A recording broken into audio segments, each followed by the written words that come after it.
Ready start. Bharat और चीन के बीच सैन्य कमांडर स्तर की 13वें दौर की वार्ता बिना किसी नतीजे के खत्म हो जाना किसी भी रूप में अच्छा नहीं कहा जा सकता। इससे भी ज़्यादा चिंता की बात यह है कि इस बार वार्ता के दौरान चीन ने जैसा रुख दिखाया उससे शांति के प्रयासों को धक्का लगा है। अब तक माना जा रहा था कि वार्ता यह दौर तनाव कम करने और लंबित मुद्दे सुलझाने के लिए सकारात्मक माहौल बनाने में सहायक साबित होगा, पर वार्ता के बाद दोनों देशों की ओर से जो बयान आए उनसे तो लग रहा है कि तनाव और बढ़ेगा। बैठक में चीन के आक्रामक रवैये से साफ हो गया कि उसकी मंशा माहौल को अच्छा बनाने के बजाय तनाव बढ़ाने की है। हालांकि उसके इस रुख के संकेत पहले ही मिलने लगे थे और लग रहा था कि वार्ता शुरू होने के पहले वह ऐसा कुछ करेगा जिससे नए विवाद खड़े हो जाएं। हाल में उत्तराखंड के बारागोती और अरुणाचल प्रदेश के तवांग सेक्टर में चीनी सैनिकों की घुसपैठ से यह आशंका पैदा हो गई थी कि कहीं 13वें दौर की वार्ता पर इसका कोई असर न दिखे, और यह आशंका अब सच साबित हुई। इस बार की वार्ता का मुख्य मुद्दा हॉट स्प्रिंग से सैनिकों को हटाने के बारे में सहमति बनाना था। भारत ने देपसांग से भी सैनिकों की वापसी का मुद्दा उठाया, लेकिन वार्ता में चीन ने इन दोनों ही मुद्दों पर जिस तरह से पलटी मारी वह हैरान करने वाली है।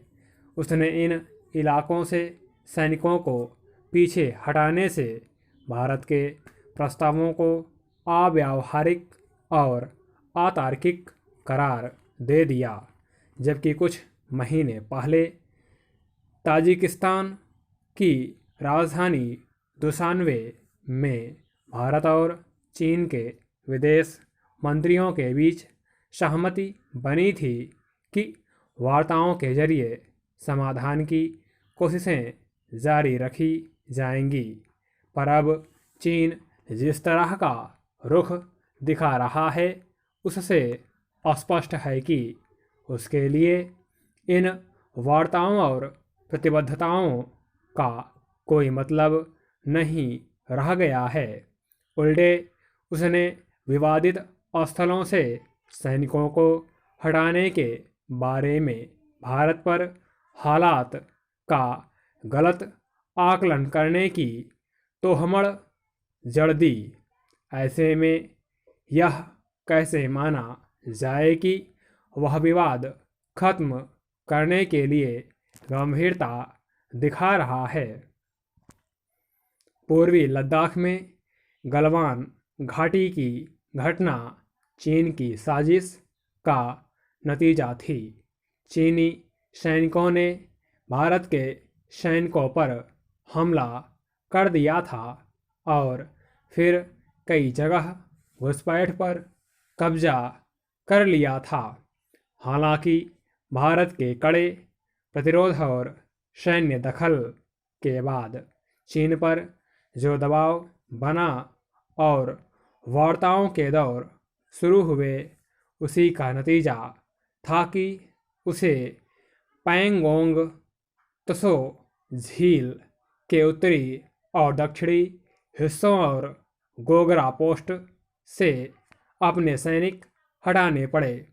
इससे उम्मीद बनी थी कि देपसांग और हॉट स्प्रिंग से भी वह अपने सैनिकों को हटाने पर सहमत होगा, लेकिन ऐसा होता दिख नहीं रहा, बल्कि अब एक नया तनाव शुरू होता दिख रहा है।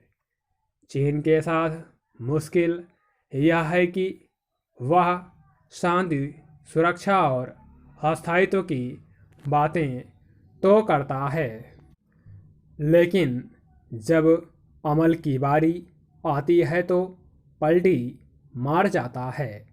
ऐसा ही उसने इस बार भी किया। हालांकि उसका यह हमेशा का चरित्र रहा है।